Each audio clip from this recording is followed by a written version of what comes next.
ನೀನೆಂದು ನನ್ನವನು ನಿನಗಾಗಿ ಕಾಯು. Hello friends, welcome to my new video. ಇವತ್ತಿನ ಈ ವಿಡಿಯೋದಲ್ಲಿ ಈ ಥರ ಒಂದು ವಿಡಿಯೋವನ್ನು ನೀವು ಹೇಗೆ ಎಡಿಟ್ ಮಾಡೋದು ಅಂತ ನಾನು ತಿಳಿಸ್ಕೊಡ್ತೀನಿ. ಅದಕ್ಕೂ ಮುಂಚೆ ನನ್ನ ಚಾನಲನ್ನು ನೀವು ಸಬ್ಸ್ಕ್ರೈಬ್ ಮಾಡ್ಕೊಳ್ಳಿಲ್ಲ ಅಂದರೆ ಈ ಕೂಡಲೇ ಸಬ್ಸ್ಕ್ರೈಬ್ ಮಾಡ್ಕೊಳ್ಳಿ. ಈಗ ವಿಡಿಯೋನ ಸ್ಟಾರ್ಟ್ ಮಾಡೋಣ ಬನ್ನಿ. ನೀವು ಪ್ರಾಜೆಕ್ಟನ್ನು ಓಪನ್ ಮಾಡಿದಾಗ ನಿಮಗೆ ಇಲ್ಲಿ ಈ ಥರ ಕಾಣ್ತದೆ. ಇಲ್ಲಿ ನೀವು ಈ ಕೆಳಗೆ ತನ್ನಿ. ಇಲ್ಲಿ ನಿಮಗೆ ಒಂದು ಲೇಯರ್ ಸಿಗ್ತದೆ. ಆ ಲೇಯರನ್ನು ನೀವು ಸೆಲೆಕ್ಟ್ ಮಾಡಿ. ಇಲ್ಲಿ ಕಲರ್ ಆ್ಯಂಡ್ ಫಿಲ್ ಮೇಲೆ ಕ್ಲಿಕ್ ಮಾಡಿ. ಲಾಸ್ಟ್ ಆಪ್ಷನ್ ಸೆಲೆಕ್ಟ್ ಮಾಡಿಕೊಂಡು ಸೆಲೆಕ್ಟ್ ಮೀಡಿಯಾ ಮೇಲೆ ಕ್ಲಿಕ್ ಮಾಡಿ ಇಮೇಜನ್ನು ಸೆಲೆಕ್ಟ್ ಮಾಡಿ.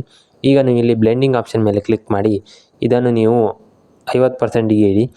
ಈಗ ನೀವು ಹೀಗೆ ಕೆಳಗೆ ತಗೊಂಡು ಹೋಗಿ ಇಲ್ಲಿ ನಿಮಗೆ ಕಲರ್ ಆಪ್ಷನ್ ಸಿಗ್ತದೆ. ಈ ಆಪ್ಷನನ್ನು ಸೆಲೆಕ್ಟ್ ಮಾಡಿ. ಲಾಸ್ಟ್ ಆಪ್ಷನನ್ನು ನೀವು ಸೆಲೆಕ್ಟ್ ಮಾಡಿ. ಈಗ ನೀವು ಬ್ಯಾಕ್ ಹೋಗಿ ಇಲ್ಲಿ ನಿಮಗೆ ಟೆಕ್ಸ್ಟ್ ಸಿಗ್ತದೆ. ಈ ಟೆಕ್ಸ್ಟನ್ನು ನೀವು ಸೆಲೆಕ್ಟ್ ಮಾಡಿ ಎಡಿಟ್ ಟೆಕ್ಸ್ಟ್ ಮೇಲೆ ಕ್ಲಿಕ್ ಮಾಡಿ. ಇಲ್ಲಿ ಮೇಲೆ ಟೆಕ್ಸ್ಟನ್ನು ಸೆಲೆಕ್ಟ್ ಮಾಡಿ ವ್ಯೂ ಆಲ್ ಫಾಂಟ್ಸ್ ಮೇಲೆ ಕ್ಲಿಕ್ ಮಾಡಿ. ಇಲ್ಲಿ ನಿಮಗೆ ಸರ್ಚ್ ಸಿಗ್ತದೆ. ಸರ್ಚ್ ಮೇಲೆ ಕ್ಲಿಕ್ ಮಾಡಿ. ನಾನು ಇಲ್ಲಿ ಕೊಟ್ಟಿರ್ತೀನಿ. ಇದೇ ಥರ ನೀವು ಸರ್ಚ್ ಮಾಡಿ ಆ ಟೆಕ್ಸ್ಟನ್ನು ನೀವು ಇಲ್ಲಿ ಆ್ಯಡ್ ಮಾಡಿ. ಈಗ ರೈಟ್ ಆಪ್ಷನ್ ಮೇಲೆ ಕ್ಲಿಕ್ ಮಾಡಿ. ಈಗ ಬ್ಯಾಕ್ ಹೋಗಿ ಇಲ್ಲಿ ನಿಮಗೆ ಲೇಯರ್ ಸಿಗ್ತದೆ. ಈ ಲೇಯರನ್ನು ನೀವು ಸೆಲೆಕ್ಟ್ ಮಾಡಿ ಕಲರ್ ಆ್ಯಂಡ್ ಫಿಲ್ ಮೇಲೆ ಕ್ಲಿಕ್ ಮಾಡಿ.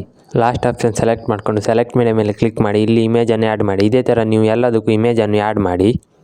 ಈಗ ನೀವು ಈ ವಿಡಿಯೋವನ್ನು ಎಕ್ಸ್ಪೋರ್ಟ್ ಮಾಡ್ಕೊಳ್ಳಿ. ಇದೇ ತರಹದ ವಿಡಿಯೋ ಬೇಕಂದರೆ ನನ್ನ ಚಾನಲನ್ನು ನೀವು ಸಬ್ಸ್ಕ್ರೈಬ್ ಮಾಡ್ಕೊಳ್ಳಿ.